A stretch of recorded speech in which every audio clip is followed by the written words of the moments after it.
В связи с тем, что международная правозащитная организация Amnesty International проявляет серьезную обеспокоенность пытками, а также убийством пленных на востоке Украины и использует в качестве фактического обоснования пыток и убийств материалы из интернета, в том числе аудиоматериалы, я предоставляю Amnesty International данный видеоматериал. Этот человек вполне реален, его недавно освободили из плена.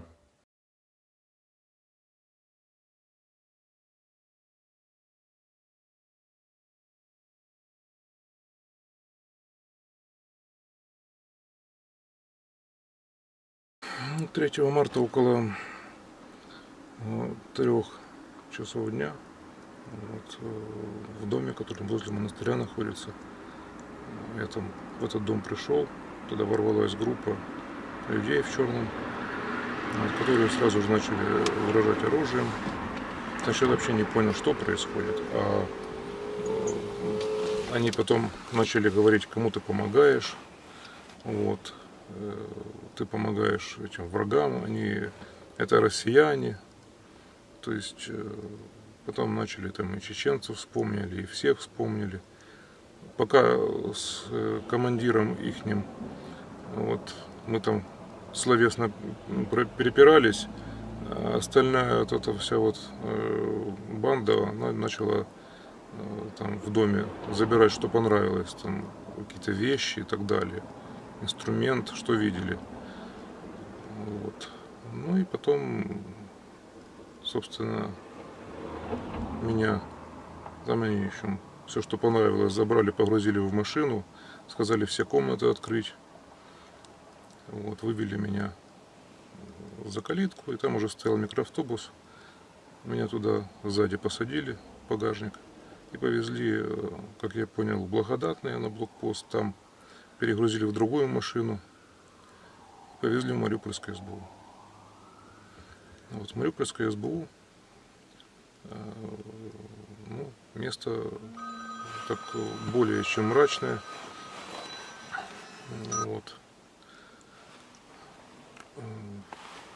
Просто я находился в комнате, это в подвале возле тира. В этой комнате на полу посреди этой камеры, можно сказать, большая лужа крови. Она заметена вениками, там видно разводы какие-то, то есть убирали. Кого-то там то ли убили, то ли забили. Но это что-то видно, что человек потерял практически всю кровь. В этой камере держат перед допросом людей. Потом самое страшное, что осталось в памяти сейчас, это когда тебя выводят из камеры и говорят: одевай пакет на голову или мешок, и руки за спиной застегивают. Это значит, сейчас будут пытать. Точно то же самое произошло и со мной. Мне сказали: одевай пакет на голову, руки за спиной застегивай. И провели буквально в следующей стороне коридора дверь в тир. Я не знал, что это тир. Провели. И сначала подсел человек из Западной Украины с таким акцентом характерным, тернопольских примерно краев человек, судя по акценту. И начал говорить, что если ты не будешь сейчас нам рассказывать, что все, что нам нужно услышать, ты же понимаешь, мы тебя отвезем в аэропорт к добровольческим отрядам, и там будет другой разговор. Ты же не хочешь быть инвалидом, ты же не хочешь остаться здесь совсем. Потом его очень встревожил вопрос: а ты откуда? Говорит: с монастыря и так далее. А он говорит: а что москальская церковь робит на украинской земле? Я сказал: вообще-то у нас там первый храм построили в 2015 году. Тогда не было Украины, в принципе. Это была империя, великая, одна большая империя. Просто ему нечего было ответить. Он начал сразу про западную рассказывать. Потом он ушел и, в общем-то, пришел, я так предполагаю, тот человек, который меня арестовывал. Почему? Что характерно? Просто этот человек, который меня арестовывал, он пока меня вез, он говорил, что какой же ж ты священник, что ты с сепаратистами созванивался и так далее. Вот я такой, я пощусь, я все посты соблюдаю уже 6 лет. Молюсь там и так далее. Действительно, я этого человека видел в храме, он бывал у нас, но он не местный. И, собственно, он потом эти все пытки, я просто голос его запомнил, и этот голос потом я слышал во время пыток, который, в общем-то, он меня направлял, что говорить надо. Там ломают людей. Вот там стоят камеры, в том числе в той камере, где я находился, там стоит камера, которая показывает постоянно, то есть они с верхних этажей смотрят, что... Сначала я сидел на лавке, пакет на голове, застегнутые наручники за спиной. Наручники не обычные, которые вот крутятся, а они как колодки, они только вперед-назад. Начали задавать вопросы. Ответ не то, что они хотят услышать, это удар по почкам. Сначала дубинкой били, пластиковой, не резиновой даже. Потом уже начались удары битой. По ногам, по печени ударили. Когда это не совсем помогало, в общем-то, они тогда, ладно, хорошо, тогда будем по-другому с тобой разговаривать. Положили на пол. Естественно, всем своим весом ложишься при такой ситуации на наручники, которые еще туже застегиваются, затягиваются, просто практически режут руки. И на мне поставили надо мной 2 лавочки, как в спортзале обычно стоят, такие низкие, наподобие сельских лавочек. Там сидели люди на них, как я понял, что в дальнейшем видно было, что там кто-то на них находится, потому что меня начали... сначала просто лежал и меня били, битой по ногам. Потом это уже было то, что рассказывают, как на Кубе, в американской тюрьме Гуантанамо, там пытают людей, как тряпку ложат на лицо и поливают водой. Как раз в районе, прям лицо, чтобы дыхательный, рот, чтобы все это, ведро воды, льется вода, и, такой струйкой, что, в общем, ты не дышать не можешь, ничего, ты пытаешься что-то вдохнуть, это вода, идет в дыхательные пути, в общем, глотаешь воздух, и это час-полтора, все это продолжается, вплоть, пока судороги не начнутся. Это, конечно, было, уже запредельно, конечно. Я так думаю, что час-полтора, но там время по-другому идет совсем, потому что там ни окон, ничего нет. Даже не знаю, сколько времени там сейчас, день или ночь, вообще ничего не известно. И, по времени это час-полтора, но может быть и больше. Просто когда уже судороги у меня не начались, когда меня уже сводить начало, когда эти лавки уже даже не помогали. Он говорит, что с тобой такое? У тебя такое было когда-то? Я говорю, не было никогда. Опять там начались угрозы и все. На этот день все закончилось. Он говорит так, в общем, до утра ты отдыхаешь, утром ты пишешь показания. Привели в камеру, расстегнули наручники. Там, в общем, были 2 человека, которые по уголовной статье, как я потом понял, находились. В таком виде был, что, они проходили всякое, но, им страшно просто стало. Они сами не знали, для чего их туда привезли, и они перепугались, что я и сидеть толком не мог, и задыхался, и потом и галлюцинации начались, всякие там, бред всякий уже говорил. В камеру наблюдают сверху, камеру наблюдения. И еще эти ребята постучались, говорят, чтобы он совсем не окочурился. Говорит, давайте что-то там. Заходит какой-то надзиратель, открыл решетку, и начал, что такое, что с тобой? Ты что ты притворяешься? Вот. Ну, говорит, а ну смотри на меня, смотри в глаза. А меня возле решетки, возле выхода посадили, чтобы воздух был какой-то, потому что ребята курили в камере. Я пытаюсь поднять глаза, но мне тяжело просто даже голову поднять, посмотреть на него. А он, смотри мне в глаза, я тебе сказал. Если ты так, смотри, в общем, сейчас сюда придет врач, если он тебя что-то пощупает, пульс, там все, если ты притворяешься, я тебе бошку откручу. Вот прямо здесь и сейчас. Ну вот. Ну, в общем, так вот это было. Через пару часов я там как-то придремал, меня на стеллажах положили. Ну, при всем том, что в камере там плюс 10, плюс 11. Мокрый до нитки был, просто у меня из ботинок выдалилось. Вот.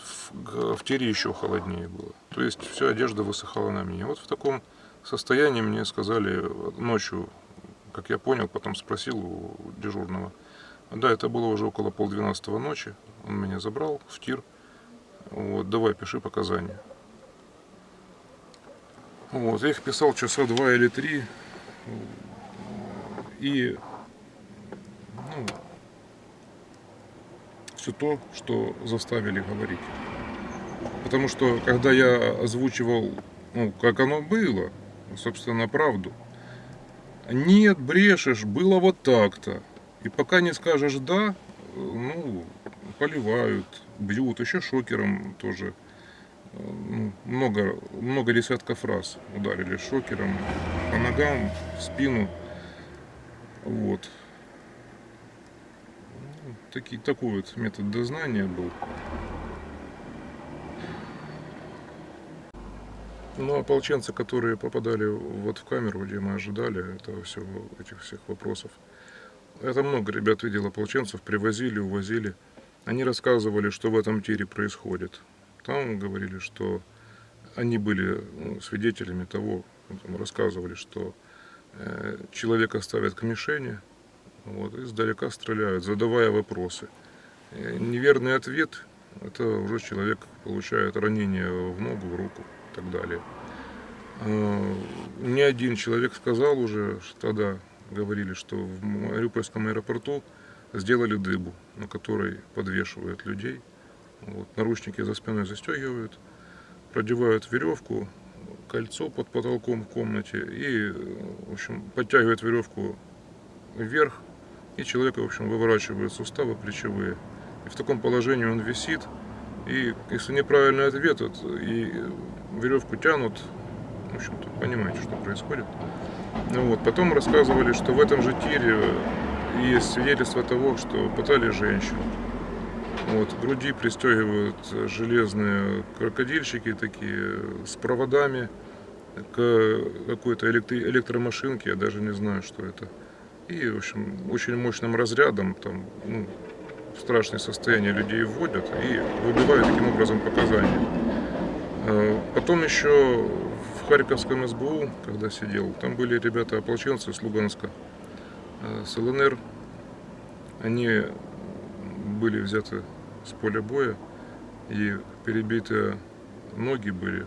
Их, когда украинские солдаты несли, они им выворачивали эти ноги, то есть перебитые. Вот кость выше колена. И еще им крутили эту кость, чтобы больнее было, в общем.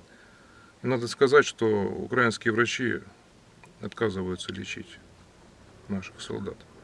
То, что я видел, у парня стоит аппарат Елизарова, который 2 недели уже должны были снять. На тот момент, с декабря месяца аппарат стоит. Таблетки давать врачи отказываются этому человеку. Осколки не вынули. В ноге, в теле осколки все остались. Не просто зажили ткани, а осколки на месте. Сейчас, на последний момент, что я видел, раны начали этого парня гнить уже. И сотрудники, которые там работают в СБУ, они вопрос там насчет лекарств, это вопрос в никуда. Никто ничего не даст. Там чуть-чуть у них там перекись там было и так далее. Но он говорит, что какие-то таблетки нужны, чтобы организм не отторгал железо. Никто этого не дает. Гонить. Уже не помогает перекись просто. И никто не хочет их менять. И ребятам говорят, вы здесь есть, но вас здесь нет. то есть, ну, бесправные существа просто. Вот. С Мариупольского СИЗО перевезли в Харьков. С Харькова, там в Харькове 7 дней был, с 1 апреля по 7 меня забрали, отвезли в Изюм.